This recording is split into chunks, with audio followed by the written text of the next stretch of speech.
Bonjour à tous. Prenons un instant ce matin pour lire et méditer un passage du livre du ciel de Luisa Picaretta. Au nom du Père qui m'a créé, du Fils qui m'a sauvé et du Saint-Esprit qui me sanctifie. Amen. Jésus, je me plonge en toi, dans ta divine volonté. Je m'unis à toi, je m'identifie à toi, je me consume en toi, je me fonds en toi. Et je te demande, Jésus, de remplir mon cœur de ta présence, de ta lumière, de ton Esprit Saint, de tes grâces, de tes bénédictions, de ta puissance, de ta sagesse.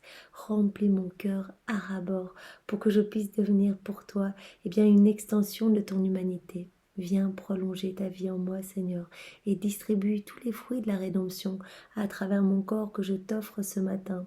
Engage de mon amour pour toi, au nom de tous. Oui, Jésus, place vraiment tes mains divines dans mes mains pour que toutes mes actions soient sanctifiées par ta présence. Place tes pieds dans mes pieds pour que mes pas ne puissent marcher que vers toi, que vers des âmes à te ramener. Place tes propres paroles dans ma bouche pour que ma bouche se ferme aux paroles oisives, aux paroles qui ne servent à rien ici-bas, mais qu'elles s'ouvrent uniquement pour t'adorer, pour te louer, pour te bénir, pour parler de toi. Viens respirer dans mon souffle, viens faire battre mon cœur, viens dans tous mes mouvements conscients et inconscients, viens dans chacune de mes pensées, que mes pensées ne soient tournées que vers toi et que vraiment je puisse devenir pour toi un instrument de paix, d'amour et de miséricorde. Façonne-moi, Seigneur, je m'abandonne entre tes mains, je te demande vraiment cette grâce d'un plus grand abandon, jour après jour, que je puisse vraiment te faire de plus en plus confiance et prendre tout comme venant vraiment de toi, vraiment tout, quelles que soient les épreuves que tu autorises dans ma vie, je prends tout comme un cadeau de prédilection, un cadeau d'amour pour moi, pour ma sanctification. Merci Seigneur, donne-moi la grâce de cette vie dans ta divine volonté, donne-moi la grâce d'acquérir le dernier niveau dans la divine volonté, c'est-à-dire le 4e degré de vie en union avec toi, c'est-à-dire où notre cœur est rempli uniquement de toi. Donne-nous à tous cette grâce et que tu puisses trouver en nous un refuge dans nos cœurs, que tu puisses y voir un petit lieu de réconfort et d'amour, que nous puissions devenir pour toi des âmes expiatrices, des âmes, des âmes consolatrices, des âmes réparatrices, Jésus. Nous voulons devenir pour toi des sources de réjouissance. Donne-nous cette grâce, Seigneur. Nous savons que c'est ce que tu veux pour nous, alors nous te demandons, une fois de plus, de nous donner la constance, de pouvoir te plaire jour après jour et de pouvoir faire beaucoup d'actes dans ta divine volonté. Maintenant, dispose-nous pour recevoir ce nouvel enseignement que tu vas nous donner. Dispose nos cœurs, nos intelligences pour que rien ne se perde. Nous savons que tous ces mots sont à toi, que tous ces mots, tu les as bénis, ce sont tes propres mots. Chaque partie, les écrits du ciel, tu l'as dit à Louisa, tu as dit ce sont vraiment comme une partie de moi. Vraiment, il y a la puissance de ta parole dans chacun de ces mots. Et vraiment, ta parole est créatrice, alors que cela puisse vraiment nous transformer, créer quelque chose de nouveau en nous, et que nous puissions ne vivre que pour toi, que par toi et qu'en toi. Que tous ces mots puissent produire du fruit dans nos âmes et que nous puissions te glorifier à chaque instant, Seigneur. Merci avec tes propres remerciements. Parle maintenant à travers ma bouche et envoie-moi ton Esprit Saint. Que ce moment devienne divin et éternel puisque fait par toi et qu'il puisse apporter des louanges, des adorations, des bénédictions partout, vraiment dans le ciel, autour de toi, autour de ton Père, du Saint-Esprit. Que tous les saints puissent se réjouir, vraiment recevoir un surcroît de gloire et qu'il y ait des retombées, des pluies de bénédictions et de grâce sur tous les hommes de toutes les générations. Alors nous allons commencer aujourd'hui le volume 14. Et Louisa commence ce volume par une prière où elle s'abandonne complètement entre les mains de Jésus. Donc nous allons commencer avec elle, nous allons nous unir à elle pour faire cette prière. Mon amour et ma vie, sois près de moi et guide mes mains pendant que j'écrirai.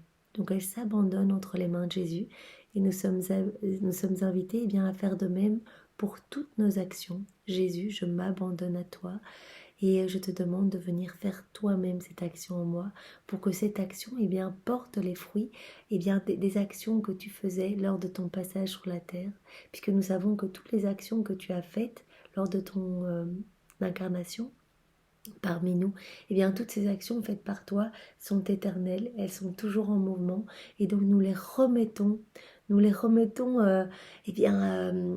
en distribution, c'est-à-dire que tous les fruits attachés à toutes ces actions vont pouvoir être distribués à travers nos actions à nous, quand nous nous unissons à toi. Donc ici, Louisa, elle s'unit à Jésus, et elle demande vraiment que Jésus vienne la remplir à ras-bord pour que ce soit Jésus qui écrive en elle ces écrits du ciel. Guide mes mains pendant que j'écrirai, de telle manière que tout soit fait par toi et non par moi. Inspire-moi les mots afin qu'ils ne reflètent que ta lumière et ta vérité. Veille à ce que je disparaisse pour que tout soit pour ton honneur et ta gloire. Ça, nous pouvons demander aussi, Seigneur, vraiment fais-moi diminuer, il faut que je meure à moi-même, il faut que ma volonté propre meure, s'éteigne pour te laisser toute la place, pour laisser toute la place à ta divine volonté. C'est ce que Louisa demande. Elle veut disparaître pour laisser toute la place à Jésus et que ce soit vraiment Jésus qui à travers ses mains, à travers ses pensées, à travers son cœur, rayonne pour chacun de nous, pour que vraiment ces écrits puissent toucher toutes les générations. Voilà, que nous sommes à lire les écrits du ciel. Veille à ce que je disparaisse pour que tout soit pour ton honneur et ta gloire. Je fais ceci par obéissance uniquement, ne me prive pas de ta grâce. Donc Louisa, elle a vraiment reçu la grâce de la sainte obéissance. Donc elle a peur de déplaire à Jésus, donc elle a aussi reçu la sainte crainte. C'est-à-dire qu'elle fait vraiment tout pour lui plaire. Et vraiment, quand elle reçoit une inspiration, elle répond à cette inspiration et Jésus l'a mis sous l'obéissance de son confesseur. Et pendant les premiers volumes, Louisa est vraiment comme purifiée. C'est-à-dire que le Seigneur vient nettoyer son âme de tout ce qui ne pourrait pas être obéissance et il lui donne vraiment cette vertu. Et en lisant les premiers volumes, nous recevons avec Louisa également l'obéissance, la sainte crainte, la pureté, etc. Donc nous avançons vraiment en sainteté au plus nous parcourons ces écrits du ciel. Et nous nous y arrêtons, parce qu'il ne suffit pas de les lire comme un roman, il y a vraiment cette intention de nous laisser transformer par Jésus et qu'il nous redonne cette ressemblance que nous avons perdue quand nous nous sommes plongés dans nos volontés propres, voilà, de par la chute d'Adam. Donc vraiment, il y a cette transformation qui va s'opérer en nous. C'est pour cela que je vous invite vraiment à commencer par le volume 11 et puis après à directement vous plonger dans le volume 1 et à vous laisser transformer en même temps que Louisa. Alors nous allons méditer aujourd'hui le passage du 4 février 1922. C'est Louisa qui parle. Pendant que j'étais dans mon état habituel, mon toujours aimable Jésus m'apparut tout agité. Excusez-moi. Il m'embrassa. Son souffle était de feu. Il me dit, « Ma fille, je voudrais calmer les flammes de mon amour en les déversant dans les âmes des créatures, mais elle les rejette. » Comme nous avons vu, dans la neuvaine préparatoire à Noël, depuis la seconde une de son incarnation, Jésus répare déjà pour toutes nos vies et il nous recouvre de son amour. Il est connecté à notre âme et il veut constamment tout nous donner. Il veut nous donner tout ce qu'il est, tous ses attributs divins. Il veut notre bonheur. Il veut nous combler de ses grâces et de ses bénédictions. Mais malheureusement, quand les cœurs sont fermés, sont froids, indifférents, Jésus ne peut rien déverser dans nos cœurs. Il est comme paralysé par nos volontés propres qui prennent toute la place dans nos âmes. Jésus est là, mais il est écrasé par la noirceur de toutes les actions que nous faisons, déconnecté de sa divine volonté. Et donc il voudrait déverser son amour, il voudrait le salut de chacun de nous. Il a déjà gagné notre salut au prix de toutes ses souffrances, en sanctifiant nos vies, en reconnectant tous nos pas, nos paroles, nos regards, nos actions à la divine volonté, tout ce qui était vraiment enténébré par nos volontés propres. Donc il a déjà obtenu ce salut pour chacun de nous, mais il a besoin eh bien, que nous nous unissions à lui pour que nous puissions bénéficier des fruits de toute la rédemption, de tout ce qu'il a acquis pour chacun de nous. C'est pour cela que vraiment faire des actes dans la divine volonté, c'est magnifique et très puissant. Il y a vraiment le pouvoir créateur dans la divine volonté. Nos actes sont multipliés à l'infini, deviennent divins, éternels, vont toucher toutes les générations, passées, présentes, futures, toutes les âmes du purgatoire, etc. Donc vraiment, quand nous nous unissons à Jésus, immédiatement, nos actions portent les fruits des actions de Jésus. Et donc, c'est par nous que Jésus va pouvoir distribuer les fruits de sa rédemption. Mais il souffre parce qu'il y a peu d'âmes qui vivent dans la divine volonté. Il y a peu d'âmes qui réparent au nom de tous. Et il voit eh bien, que les hommes n'en ont rien à faire de lui, le font passer vraiment à la dernière place.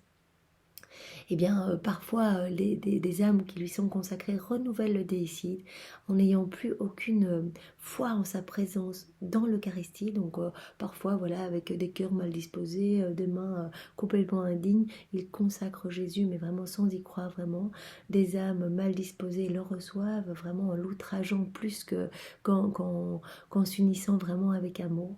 Donc, Jésus est outragé à chaque instant par nos manquements d'amour. Et vraiment, il revit eh bien, ce moment où les Juifs ont choisi de libérer Barabbas, le criminel, vraiment un monsieur rempli de péché, rempli de noirceur, et Jésus a accepté de passer après Barabbas, c'est-à-dire qu'il a été sauvé, il a été gracié par le peuple juif qui a pu choisir un des deux condamnés, et Jésus donc a été condamné. Et il a accepté eh bien, de passer après Barabbas pour toutes ces fois où nous le faisons passer en dernière position, où nous ne lui rendons pas eh bien, tout l'amour qu'il nous donne. Son amour est partout dans la création, nous pouvons vraiment observer, il suffit de rester 5 minutes à observer autour de nous les arbres, la nature, tout est tellement beau et abondant, la nature est tellement fraîche après le plus terrible hiver, et bien la nature vraiment retrouve vitalité, retrouve eh bien, les petits bourgeons, etc. Donc vraiment, il y a le souffle divin, toute la nature, toute la création répond vraiment au plan de Dieu. Et donc, à travers toute la création, nous pouvons déjà eh bien, recevoir des leçons à n'en plus finir de la divine volonté. Et nous pouvons eh bien, voir l'amour de Dieu pour chacun de nous, partout à travers la création. Et Jésus nous l'a bien dit à travers ce qu'il a dit à Louisa, eh bien nous, la Trinité, nous n'avions pas besoin de la création. Cela a vraiment été fait pour vous. Donc la merveille vraiment de cette diversité, montagnes, les mers, les eaux turquoises, les plantes, la diversité dans les insectes, dans les plantes, des saveurs, etc. Tout cela, c'est vraiment pour nous, par amour pour nous. Donc voyons cet amour et répondons à cet amour. Soyons vraiment dans ce reflux d'amour. Nous recevons tout et nous devons tout rendre. C'est ce que Jésus attend de nous. Parce que sinon, en fait, il ne peut pas donner si nos cœurs sont fermés, ou alors il donne et il ne reçoit rien en retour. Voilà, ma fille, je voudrais calmer les flammes de mon amour en les déversant dans les âmes des créatures, mais elle les rejette. Vous voyez, Jésus a tellement souffert. Eh bien, lors de la première heure de son agonie au Jardin des Oliviers, il a dit à Louisa, ce que je souffre ici, c'est tellement terrible, ce que je souffre dans ma divinité. Et cette passion-là, elle est éternelle, c'est tous vos manquements d'amour. En fait, je suis comme brûlée. Et Louisa a pu vraiment rentrer dans le cœur de Jésus et voir ce qui se passait. Et elle a vu, mais tout en feu, en fait, tout en feu. Elle a vu des épines de feu dans sa tête, des clous de feu, des flagellations, vraiment tout son corps, vraiment complètement brûlé. En fait, il était brûlé d'amour pour nous. Et à chaque fois qu'on se dissocie de la divine volonté, eh bien c'est comme si on rejetait son amour, qu'on lui disait Jésus, on n'a pas besoin de toi, on va se débrouiller dans nos vies, tu sais, on a, voilà, toute la création nous appartient, etc. Donc on ne reconnaît pas les cadeaux qui nous ont été faits, on ne voit plus l'amour de Jésus à travers la création, l'amour du Père, l'amour du Saint-Esprit. Nos regards sont comme aveuglés par les ténèbres de nos volontés propres. Et vraiment, il a dit à Louisa, eh bien, c'est cette passion, vraiment cette brûlure d'amour m'asphyxie littéralement. Il a dit la même chose sur la croix. Comment vraiment, il a dit, j'ai soif. Qu'est-ce que cela voulait dire? J'ai soif, non seulement parce qu'il se vidait de son sang, donc il avait vraiment une soif ardente, mais j'ai soif du salut de vos âmes, j'ai soif de votre amour, ne m'abandonnez pas. Et il a même rajouté, si vous voulez que je souffre plus, je suis prêt à souffrir, eh bien, encore d'autres tourments, mais vraiment pour que vous soyez sauvés. En fait, mais ne rejetez pas mon amour. Et eh bien, quand Jésus, aussi lors de la dernière scène, eh bien, quand Jean s'est reposé sur le cœur de Jésus, il a regardé Judas et il a vu aussi eh bien, tous les maux futurs de son Église, toutes les âmes qui allaient l'abandonner. Il a vu, eh bien, malgré tout l'amour qu'il allait donner, par exemple, aux âmes qui lui sont consacrées, aux âmes qui lui sont vraiment les plus proches, comme représentaient ses apôtres, eh bien, il a vu que malgré cet amour en torrent, eh bien, les âmes allaient l'abandonner, allaient le laisser seul, comme ce qu'il a vécu pendant sa passion, où ses apôtres sont partis très rapidement, ils sont tous partis. Jean est revenu au moment eh bien, du chemin de croix, au moment où Jésus portait sa croix eh bien, sur le mont Golgotha. Il est revenu à ce moment-là. Et Pierre est venu un petit peu observer au moment où Jésus se trouvait chez Caïphe, il me semble. Il a observé et en fait, il a pris complètement peur quand quelqu'un lui a demandé s'il connaissait Jésus. Il l'a renié 3 fois. Donc vraiment, le Seigneur nous montre par là, et il a voulu réparer que malgré tout ce qu'il a donné, eh bien, dans la nuit de l'épreuve, les âmes s'écartent de lui et ne se laissent pas engorger par son amour, parce que son amour suffirait pour nous purifier entièrement. Et donc nous fermons les portes à son amour et nous nous gorgeons eh bien, des petites choses du monde, vraiment de ce qui va gonfler notre amour propre, notre orgueil. Et Jésus souffre cela également, vraiment quand il a porté sa croix justement. Eh bien, toutes ces chutes représentent eh bien, toutes nos chutes à nous, toutes ces fois où on ne revient pas vers lui, qu'on n'a pas foi en sa miséricorde, qu'on ne vient pas lui apporter nos péchés en demandant pardon. Et la troisième chute particulièrement, eh bien, représente justement euh, ce sentiment qu'il a eu d'être abandonné par les âmes qui lui sont consacrées, vraiment ces âmes qui lui sont consacrées, qui chutent, qui malgré eh bien, tout ce qu'elles reçoivent, eh bien, voilà, laissent Jésus tout seul. Jésus, là, il portait sa croix tout seul. Et donc, il a besoin de nous. Quand nous lui ouvrons nos cœurs, quand nous nous ouvrons à son amour, eh bien, vraiment, nous partageons tout avec Jésus. Si nous aimons Jésus, nous allons l'inviter dans notre quotidien. Nous allons l'inviter à faire nos petites actions avec lui. Parce que ça lui fait plaisir. Il peut vraiment retrouver cette place qu'il doit prendre dans nos cœurs. C'est à ça que nous avions été appelés au moment où nous avons été créés. C'est-à-dire remplis de Dieu, remplis de divin. Et que tous nos mouvements eh bien, puissent glorifier la Trinité.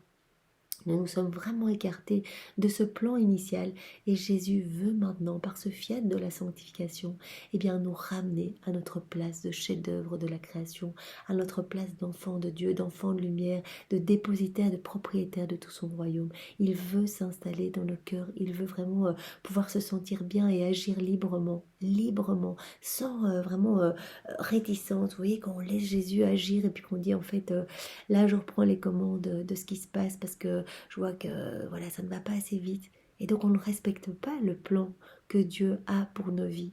Quand on voudrait que ça aille plus vite, on doit lui faire confiance. Enfin, je dirais, lui, il sait ce qu'il y a de meilleur pour nous. Donc peut-être c'est passer par des souffrances, c'est peut-être porter la croix avec lui. C'est souvent une voie de la sanctification. Comme il l'a dit à Louisa, eh bien, moi, porter la croix, c'est vraiment un cadeau que je donne aux âmes que j'aime pour qu'elles évoluent, que leurs âmes, eh bien, s'ennoblissent et qu'elles regagnent cette ressemblance qu'elles ont perdue.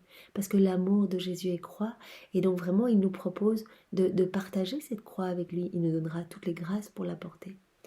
Mais donc, tout ça pour dire que Jésus nous aime infiniment et qu'il veut le meilleur pour nous, qu'il veut remplir nos cœurs de son amour, mais que souvent, eh bien, il voit les créatures rejeter son amour, ne pas vouloir de lui, le chasser des écoles, le chasser des familles, le chasser des communautés, etc.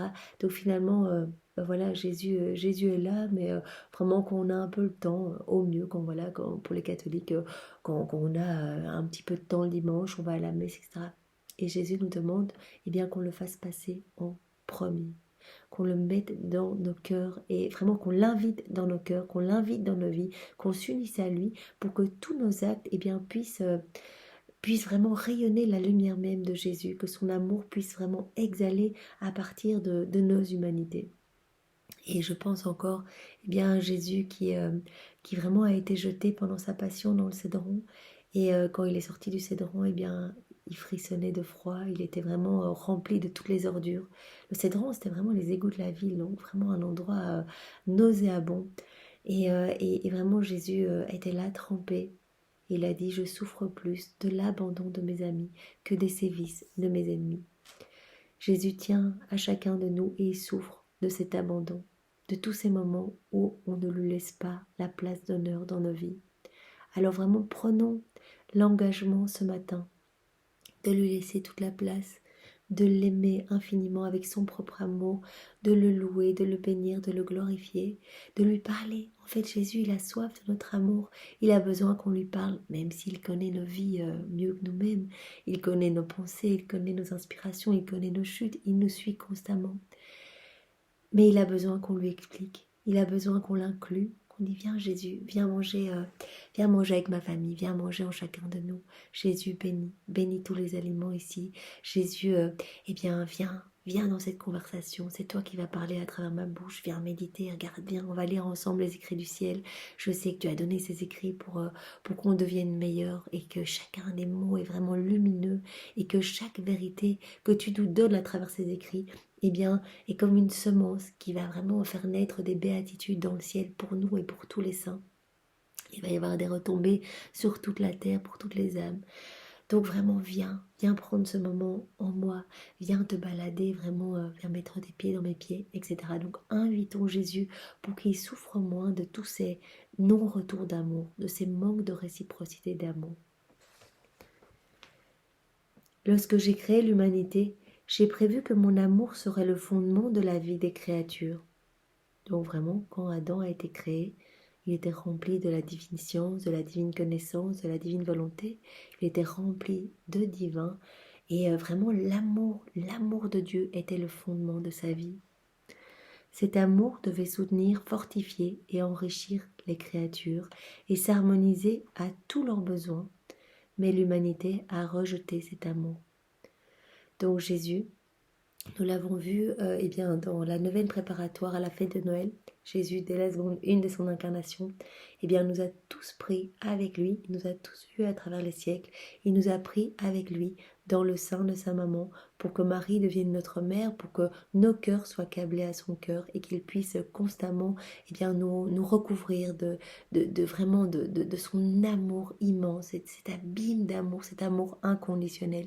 Mais il dit, eh bien, voilà, c'était notre plan, que l'homme soit rempli de notre amour et soit vraiment, reçoive tout continuellement, tout, des trésors de puissance, de grâce, de sainteté, de beauté, voilà, tout. On recevait tout et on devait rendre. C'était ça l'harmonie entre le ciel et la terre. Mais l'homme a rejeté cet amour, a dit, on n'en veut pas, on va essayer tout seul. Ainsi, depuis la création de l'homme, mon amour vagabonde partout et sans cesse. S'il est rejeté par une créature, il va vers une autre. S'il est rejeté de nouveau, il pleure. Donc Jésus utilise vraiment le terme pleurer. Et donc il est triste, il a le cœur broyé. C'est pour cela qu'il nous montre son cœur comme ça, son sacré cœur, vraiment avec cette couronne d'épines, tout brûlant d'amour. Les flammes qu'on voit, c'est son amour qui brûle pour chacun de nous. C'est chaque épine, c'est vraiment toutes nos mauvaises pensées, toutes ces fois où on dit non, on va agir seul, nos pensées d'orgueil. Vraiment, l'orgueil est vraiment à la source de tous les péchés. Et le Seigneur vraiment a le cœur qui saigne. Il y a également eh bien, une lance qui est représentée. Mais en réalité, il l'a expliqué à Louisa, eh bien, il y a eu 3 lances. La lance de l'amour, premièrement, vraiment l'amour a la primauté sur tout. Il le dit, vraiment, c'est mon amour qui prime sur tout. Et donc, cette passion de l'amour, je la vis éternellement. Donc, vraiment, cette lance, c'est toutes les fois où on rejette son amour. Et puis, à la deuxième lance, eh bien, c'est tous nos péchés. Vraiment, il a repris tous nos péchés pour les refaire et pour vraiment sanctifier nos vies. Et la troisième lance, ben, c'est la lance des Juifs. Donc, il ne trouve pas de réciprocité. Ne trouvant pas de réciprocité à mon amour, je verse des larmes d'amour. C'est pour cela que souvent, eh bien, dans les apparitions, eh bien, Jésus apparaît comme ça, brûlant d'amour, portant tous les attributs de sa passion, sa couronne d'épines, etc., comme il est apparu à Barnabas.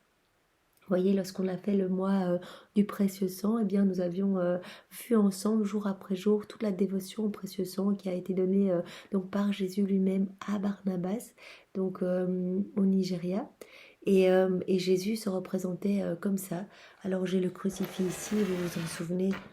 Bon, c'est un crucifix que j'aime beaucoup. Eh bien, Jésus se représente comme ça, brûlant d'amour, avec son cœur sacré, tout brûlant d'amour, tout défiguré par nos péchés. Et il continue à nous aimer et à nous appeler vraiment dans son cœur. Et il est mis, je suis Jésus agonisant. Et ici en dessous, il est mis, qui t'aime, vraiment qui t'aime. Il nous aime infiniment, il nous rappelle tous les jours à lui. Il nous rappelle à lui. Et alors, nous voyons aussi que dans les apparitions, Marie apparaît souvent en train de pleurer. Nombre des statues de Marie eh bien, pleurent. Je pense à Akita, la statue qui pleure des larmes de sang également, parce que le cœur de Marie est uni au cœur de Jésus. Et donc, tout ce que Jésus vit, tous ces manquements d'amour qui sont continuels, eh bien Marie les ressent. C'est pour cela que vraiment Jésus nous appelle à faire beaucoup d'actes dans la divine volonté. Parce que chaque fois que nous unissons en union avec, que nous nous unissons à Jésus, que nous faisons des actes en union avec lui, que nous nous abandonnons entre ses mains, eh bien à chaque fois nous faisons rejaillir sa lumière sur les hommes, sur la noirceur des manquements d'amour, et nous réinstaurons eh bien ce flux et reflux d'amour au nom de tous. Il suffit de quelques âmes qui vivent dans la divine volonté pour que l'équilibre soit rétabli. Voyez, puisque toutes nos prières sont faites par Jésus lui-même, toutes nos actions sont faites par Jésus lui-même. Et Jésus, eh bien, quand il agissait, quand il priait, quand il réparait, il touchait tous les cœurs. Donc vraiment, ce que nous allons faire va être fait par Jésus en union avec lui. Et donc, en fait, il va y avoir une portée infinie. La prière va être multipliée à l'infini, donc dans le passé, dans le présent, dans le futur, et va être faite au nom de tous, au nom de toutes les générations. Et donc ainsi, quand on s'unit à Jésus, donc même l'action pourra être faite au nom de tous et va être comme en fait si on apportait amour, adoration, louange, parce que chaque, même toute petite action faite en union avec Jésus est parfaite, porte vraiment l'empreinte de la perfection divine puisque faite par Jésus. Et donc cela apporte vraiment amour, adoration, bénédiction, honneur à la Trinité au nom de tous. Donc ça rétablit vraiment l'équilibre entre le ciel et la terre. Donc c'est vraiment important. Mon amour pleure quand il parcourt le monde et qu'il trouve une créature faible et pauvre, faible quant à la vie de l'âme, pauvre en grâce. Donc Jésus pleure en fait en nous voyant eh bien tellement plein de misère alors qu'il veut tout nous donner. Il dit à cette créature, donc l'amour de Jésus parle à la créature, oh si seulement tu ne me laissais pas errer partout, si seulement tu me permettais d'habiter dans ton cœur, tu serais forte et tu ne manquerais de rien. Voyant une créature accablée par la culpabilité, il pleure, l'amour de Jésus pleure, et dit à cette créature, oh si seulement tu m'avais ouvert les portes de ton cœur, tu ne serais pas tombée. Si on ouvre les portes de nos cœurs à Jésus, eh bien il va nous donner sa force, sa puissance, sa paix, son amour, il va venir tout nous partager. Et Jésus est la source de tous les bienfaits, de toutes les grâces, donc il va tout déverser dans nos cœurs. Et nous allons eh bien, pouvoir être plus forts face aux embûches des démons. Et si nous nous unissons à Jésus, nous savons même, d'après un autre passage voilà, du livre du ciel, que les démons ont peur de toute la lumière qui va émaner de nos paroles, de nos regards, de nos pensées, etc. C'est de lumière, la lumière même de Dieu. Et donc les démons sont forcés de s'éloigner. Ils ont horreur de cette lumière et ils ont horreur de ce qu'ils voient se créer dans nos âmes. Parce que Jésus dit à chaque acte que vous faites, en union avec moi, eh bien c'est vraiment un nouveau ciel qui se crée. Je viens orner votre âme de tous les plus beaux joyaux du ciel. Et il y a ce rayonnement et cette chaleur telle que vraiment toutes les âmes autour de vous vont en être touchées. Et pas que, donc dans le passé, dans le futur, etc. Et que les forces du mal, eh bien, ne pourront plus avoir une emprise sur vous.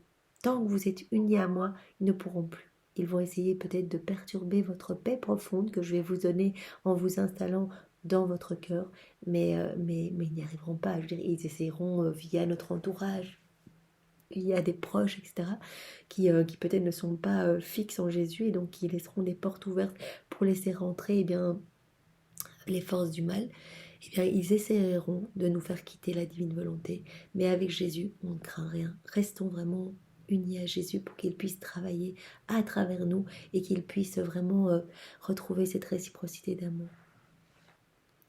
S'il rencontre une créature dominée par ses passions et souillée par le péché, il lui dit « Oh, si tu as accepté mon amour, tes passions n'auraient aucune force en toi. La boue du péché ne saurait t'atteindre et mon amour serait ton tout. » Même voilà, si nous avons les plus vilaines passions, les plus vilaines pensées, les mauvais comportements, voilà, des mauvais désirs, etc., eh bien, laissons l'amour de Jésus nous nettoyer. Laissons Jésus venir vivre dans notre cœur. Il suffit de lui dire oui, c'est très facile. Revenons avec nos péchés, avec nos ordures. Venons demander pardon à Jésus. C'est vraiment la première étape. Jésus, je reviens à toi.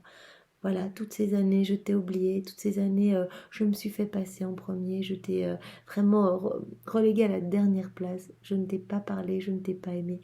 Et bien maintenant, je reviens à toi et je te demande pardon pour toutes mes noirceurs, pour vraiment tout ce qu'il y a de laid dans mon âme, tout ce qui provient vraiment de ma volonté à moi. Et je te demande de tout sanctifier, Seigneur. Il va tout prendre, il va tout plonger vraiment dans l'océan de sa lumière et il va tout sanctifier. Il va nous rendre lumière et il va venir, eh bien, dans notre âme si on lui donne l'autorisation. Jésus, oui, viens t'installer dans nos cœurs. À ce moment-là, on lui a donné notre oui, notre fiat. Il peut s'installer et opérer, eh bien, cette grande purification. Vraiment. Pour qu'il puisse être bien en nous. Il ne va pas s'installer dans un cœur rempli de péché, donc il va vraiment nous nettoyer en profondeur pour s'installer avec le Père, avec le Saint-Esprit et avec son royaume, son trône, tous ses actes divins. Il nous donne tout. Quand il s'installe, il nous donne tout.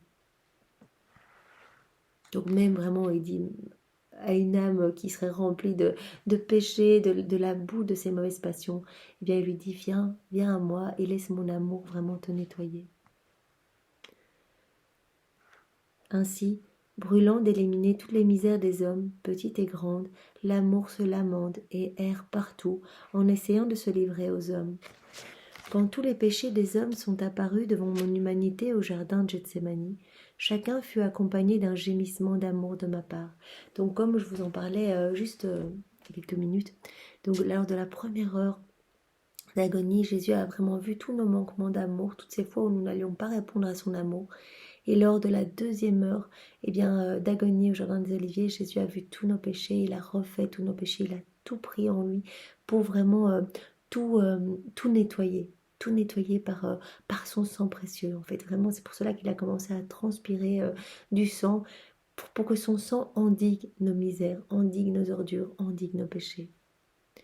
Donc vraiment, en voyant tous nos péchés, eh bien, il y a eu vraiment ces flammes d'amour, vraiment c'est cet amour brûlant qui est venu nettoyer nos péchés.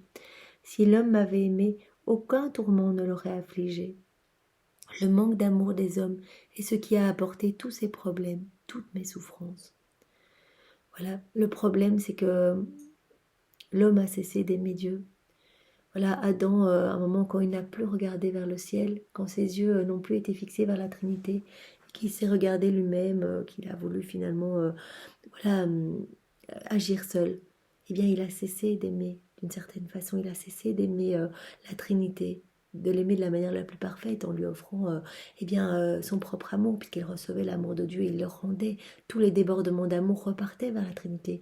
Quand il a cessé d'aimer la Trinité, qu'il a cessé d'être dans vraiment ce mouvement d'amour, eh bien tous les problèmes sont apparus et toutes les souffrances de l'homme. Quand j'ai créé l'homme, j'ai agi comme un roi qui, désirant inonder son royaume de bonheur, plaça à la disposition de ses sujets un trésor de plusieurs millions, afin que chacun puisse y puiser. Même si ce trésor était accessible à tous, seulement un petit nombre s'en est prévalu, et cela d'une manière minime. Plus tard, soucieux de savoir si ses sujets avaient profité de ses largesses et désireux de mettre à leur disposition d'autres millions, le roi vint s'enquérir pour savoir si le trésor était épuisé. La réponse fut « Votre Majesté, seulement quelques centimes ont été pris. » Donc Jésus nous donne vraiment l'exemple d'un roi qui aime infiniment chacun de ses sujets et qui viendrait mettre à disposition de chacun un coffre rempli de millions en disant mais servez-vous, au plus vous vous servez, au plus dès que c'est vide, je remets de toute façon. Donc vraiment tout le monde peut prendre en abondance, même si une personne prend tout, c'est pas grave, je remettrai. C'est de manière illimitée. Et donc il donne tout pour que vraiment les hommes soient heureux, qu'ils puissent ne manquer de rien. Et alors il revient tout content de voir si vraiment cela a pu servir à ces sujets qu'il aime tant. Et il demande alors, tout est parti. Et on lui dit, non, il y a seulement quelques centimes qui sont partis. En apprenant que ces sujets n'avaient pas profité de ces dons, le roi fut très peiné. Se promenant parmi eux, il en vit un couvert de guenilles, un autre malade, un autre affamé, un autre tremblant de froid et un autre sans toit. Attristé, le roi leur dit, « Si seulement vous aviez profité de mes trésors, alors pour mon plus grand déshonneur, je n'enverrai pas en haillons. Au contraire, vous seriez tous bien vêtus. Je n'enverrai pas de malades, mais au contraire, vous seriez tous en santé. Je n'enverrai pas d'affamés. Tous vous seriez repus. Si vous aviez profité de mes richesses, personne d'entre vous ne serait sans toit. Tous vous auriez pu vous construire une maison pour vous abriter. » Donc le Seigneur voit que son amour est rejeté et que son amour est la source de tout. Si on a l'amour de Dieu, eh bien vraiment il va venir nous travailler, il va nous nettoyer de nos mauvais penchants. Et il dit voilà, comme à la manière de ce roi qui a tout donné, qui a tout donné pour son peuple et qui voit eh bien alors qu'il entend que personne n'est venu se servir dans ce coffre qui regorgeait de trésors et de millions, il voit que les hommes continuent à être affamés, à mourir, à se perdre sans toit, en haillons, vraiment à mourir de faim. Et il vient dire à chacun, mais acceptez mon amour, regardez dans quel piteux état vous êtes, cela me déshonore complètement, venez, rendez-moi gloire, honorez-moi en venant vous servir, moi je vais faire de vous eh bien, de dignes sujets, et nous, de dignes enfants, des enfants de lumière. Chaque misère éprouvée dans son royaume, donc il continue Jésus cet exemple, est une source de souffrance pour le roi. Chaque fois qu'il voit un homme qui souffre, qui a faim, qui a soif, qui meurt, des enfants misérables qui marchent dans les rues, eh bien il souffre atrocement parce qu'il voit que tout ce qu'il veut donner c'est rejeté, que les hommes n'en veulent pas. Il pleure à cause de l'ingratitude de ses sujets qui rejettent ses biens. Eh bien, le Seigneur pleure de nos ingratitudes.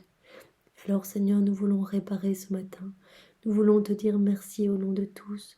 Nous voulons vraiment te dire merci avec tes propres remerciements. Et nous voulons t'entourer de ton amour à toi, de l'amour de ta maman, de tous les actes d'amour que tu as mis dans la création, dans la rédemption, dans la sanctification.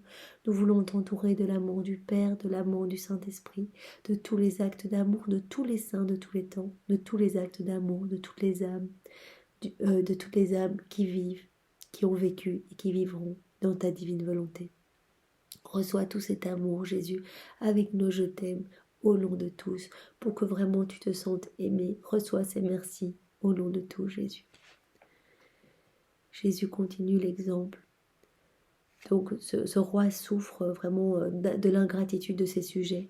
Sa bonté est si grande que même devant cette ingratitude, il ne retire pas ses millions.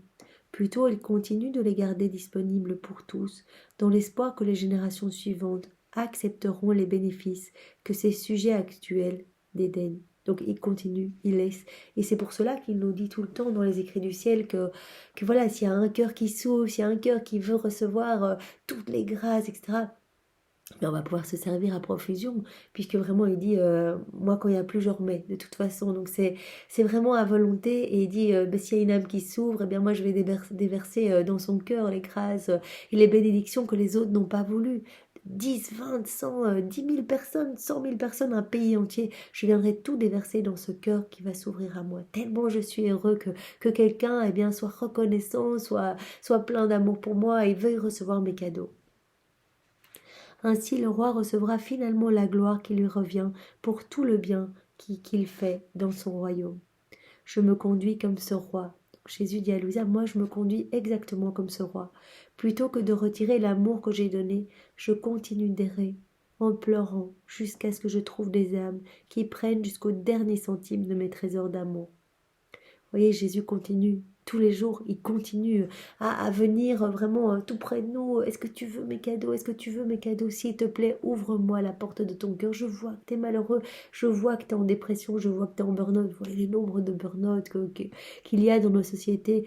Je vois que tu ne trouves pas de sens à ta vie. Je vois que tu es triste, que sais-je. Eh bien, je veux tout te donner. Moi, j'ai la clé pour vraiment être heureux. J'ai la clé de la joie profonde, de la paix profonde. Viens, je vais tout te donner. Accueille-moi dans ton cœur. Ouvre-moi ton cœur. Donc, il continue, voilà, quand j'aurai vu quelqu'un qui va accepter mes cadeaux, c'est alors que mes pleurs cesseront et que je recevrai la gloire pour le don de mon amour octroyé par ma divinité pour le bien de tous. Donc, Jésus reçoit de la gloire quand nous acceptons bien ce qu'il veut nous donner. Il souffre, il asphyxie réellement de ne pas pouvoir donner. C'est pour cela qu'il faut tous les jours lui dire, eh bien Jésus, nous ouvrons nos cœurs ce matin. Cela peut être, voilà, après votre petite prière préalable, Jésus, je t'offre ma journée, je t'offre ma vie, viens tout faire en moi, je t'aime, je t'adore, je te loue, je te bénis, au nom de tous, dans ta divine volonté. Jésus, eh bien, je veux être un instrument entre tes mains.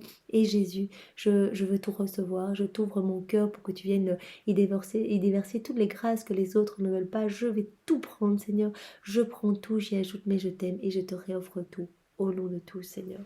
Ça, c'est beau comme ça. On rend gloire à la Trinité au nom de tous. Donc, il le dit. Enfin, je reçois la gloire pour le don de mon amour octroyé par ma divinité, pour le bien de tous. Sais-tu quelles seront ces heureuses âmes qui sécheront mes larmes d'amour? Puisque cette passion est éternelle, qui va accompagner Jésus? Qui va le consoler? Vraiment de le prendre dans ses bras et qui va lui donner vraiment réparation au nom de tous. Ce sont les âmes qui vivront dans ma divine volonté. Ce sont elles qui profiteront de tout l'amour rejeté par les générations précédentes. Avec le pouvoir de ma volonté créatrice, elles multiplieront cet amour autant qu'elles le désireront. Et pour toutes les créatures qui l'ont rejeté.